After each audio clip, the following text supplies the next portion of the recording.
Warning, this video may contain content that may not be suitable for children or anyone else that is easily offended. Strong language, graphic content, nudity, bad jokes, and a possible idiot, aka myself, may be featured in the following clip. Viewer discretion is advised. Channel is not responsible for any damages that you receive watching this video.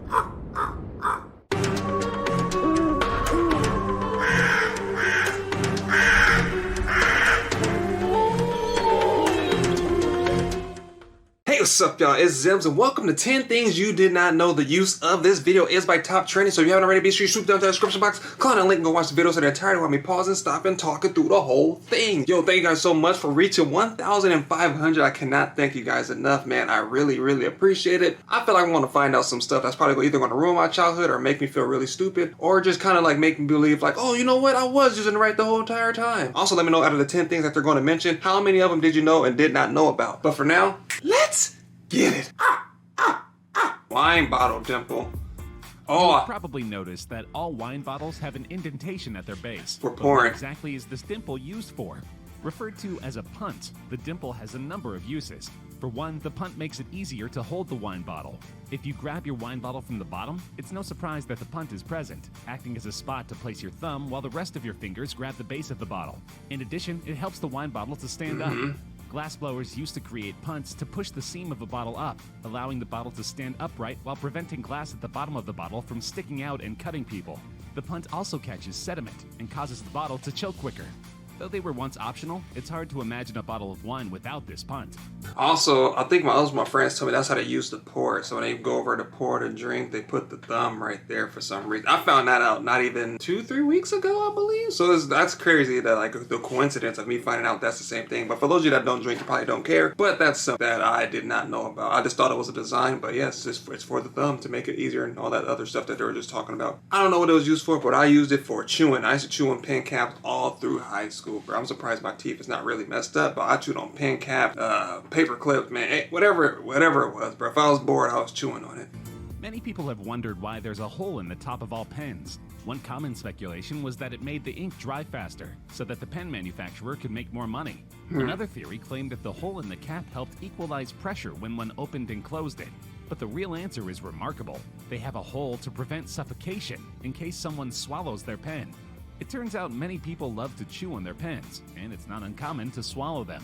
The Independent wrote 100 people die in the US each year from choking on pen lids. If you're not swallowing, you're not trying hard enough. No.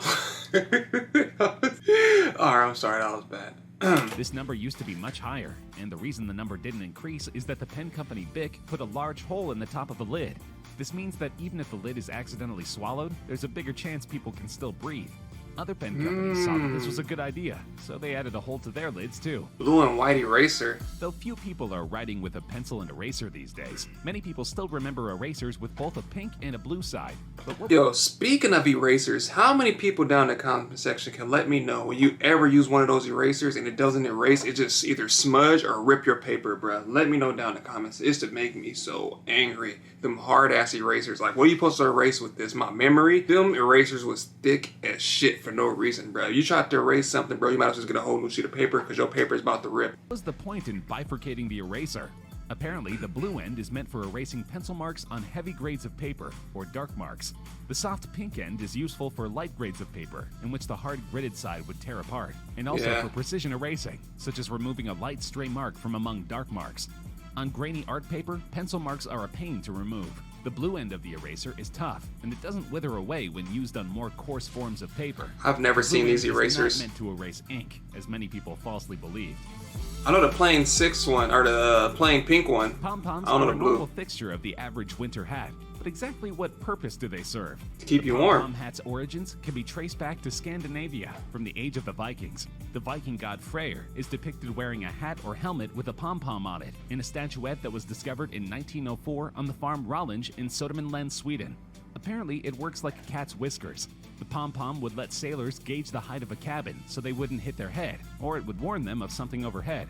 It would also protect their head in the event that they did actually get hit with something. I thought it was just designed, a little poof ball. Who didn't want a little poof ball on top of their beanie, bro? I only bought the beanies because of that. Or helps you measure the top of cabins. But I mean, can't you just look up and duck? Like, why you need to measure what happened? But I don't know, bro. Freyr did it, so I guess it's a thing now. Rigid The coins. stylish rims you might have noticed on US dimes, quarters, half dollars, and some dollar coins are called reeded edges. They've been on American currency almost since day one as a way of keeping people honest.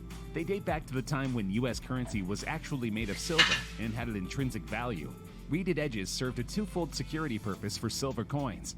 One, they added an additional intricate element to the coins that made them more difficult to counterfeit. And second, they prevented fraud. For as long as coins have been made from precious metal, a fairly common way to make a quick, ill-gotten buck was coin clipping. Clippers would shave off a tiny amount of metal all the way around the rims of a bunch of coins, collect the shavings, then sell them. Reeded edges ruined this scheme, since a shaved edge would be immediately obvious and alert anyone who received one that something was wrong. I don't know about y'all, but I like, it flew over my head. I don't know what they use the coins for. Maybe all I got from it, like maybe it was something shady, illegal. They use the shavings to sell it to make money, I guess. But I don't know. It flew over my head. Maybe I missed it because I was listening, but I didn't see it really find out what it was used for. I could have lived without knowing about that one. Drinkers are curious about beer bottles' distinctive shape. Long-necked bottles have been used for a little over 100 years now.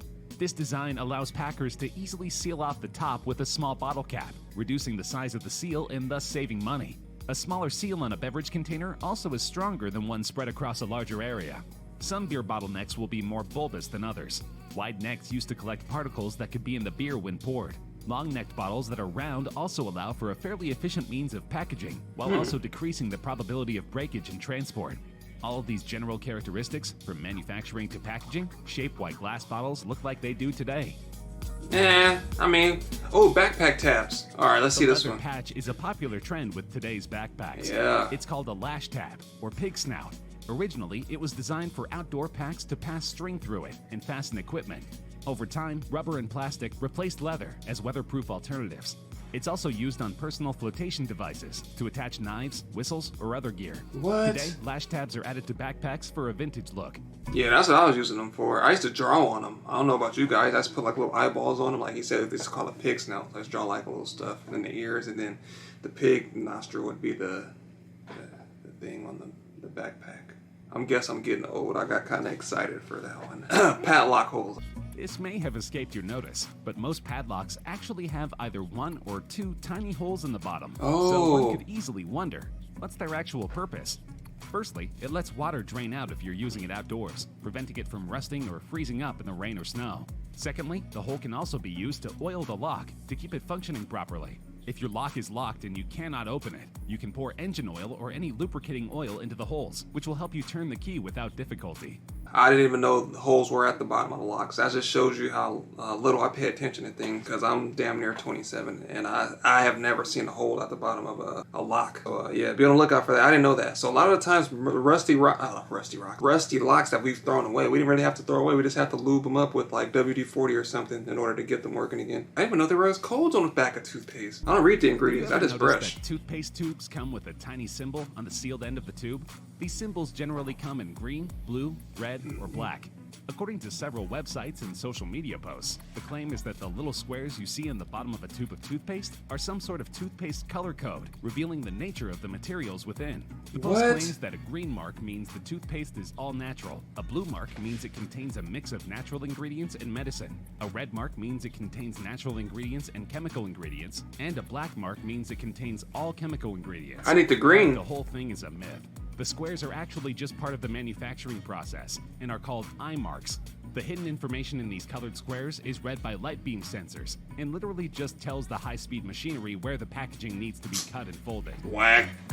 I'm over here thinking that the green one, I was like, oh man, the black one is the chemicals. Oh man, I was about to go check my toothpaste right now, but he get me all excited. I was about to say, I'm about to only buy green toothpastes for now on. Or the healthy, anything healthy, man. Anything that's all natural, anything, it's just expensive and it kills me. They'd be like, oh, we need to mitigate obesity and stuff in America. But then they raise the price of all natural healthy stuff. Like you go to McDonald's, you can get a quarter pounder for like $6 or a $7 meal, and then you try to get the salad meal. The salad be like $9. Like, bruh, you don't want people to eat healthy, bruh. You want people to be obese.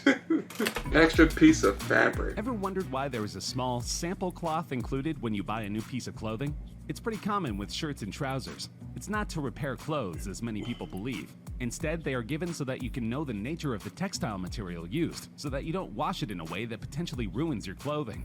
You can check it by washing the sample using washing powder or bleach to know if it'll shrink or color bleed. I mean, half of these I really didn't even know about, to be honest with you. I mean, the beer one was kind of cool. Some of them was just kind of like I could have lived without it. I mean, it's good to know. You never can have too much knowledge. You guys haven't already, be sure you hit that like button, hit that subscribe button to support your boy. This video is by Top Training, so if you haven't already, be sure you swoop down to that description box, click on that link, and go watch the video so the entirety while me pausing, stopping, and talking through the whole thing. But again, thank you guys for watching, and I'll see you guys next time.